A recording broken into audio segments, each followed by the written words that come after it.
চল চল তাড়াতাড়ি স্কুলে চল, তাড়াতাড়ি চল। ওগো কই তুমি? আমার ছেলেকে পাস করে দাও, ওখানে স্কুলে যাবো। মামা আমি তো স্কুলে যাবো না, একটু টয়লেট থেকে আসি। দেখতে দেখো না, ও এখন টয়লেটে গেছে।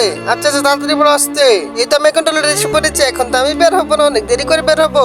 ওকে মা আমি আসতেছি আসতেছি, চলো চলো চলো। মা আমার আবার তো পেটের মধ্যে মুচুরা দিচ্ছে, এখন তো আবার চলে যেতে হবে আমার। আরে এখন যে কি করি, তাড়াতাড়ি তো যেতে হবে, নাহলে তো স্কুলে টাইম যাবে গা। একটু দাঁড়াও না। এই তো আমি এখন ভিতরে বসে থাকবো, একটা জিনিস ভাবতে থাকি। এই তো তাড়াতাড়ি আসো, ওকে নিয়ে চল চল চল চল। মা আমার আবার পেটের মুচু দিচ্ছে, আবার টয়লেটে যাবো। এই তোর টয়লেটে যেতে হবে না। দেখো দেখো আবার ওই টয়লেটে চলে গেছে। এর আমি আরেকবার কি করে টয়লেটে আসবো বুঝছি, ওরা কি করে সহ্য করতে দিব। এখন আমি একটা টেকনিক কাটাই। এই তো বাবার গাড়ির শব্দ শোনা যাচ্ছে, তার মানে বাবা চলে গেছে। এখন আমি বেরিয়ে যাই। এই তো বাবা চলে গেছে, কি মজা কি মজা, হাহা।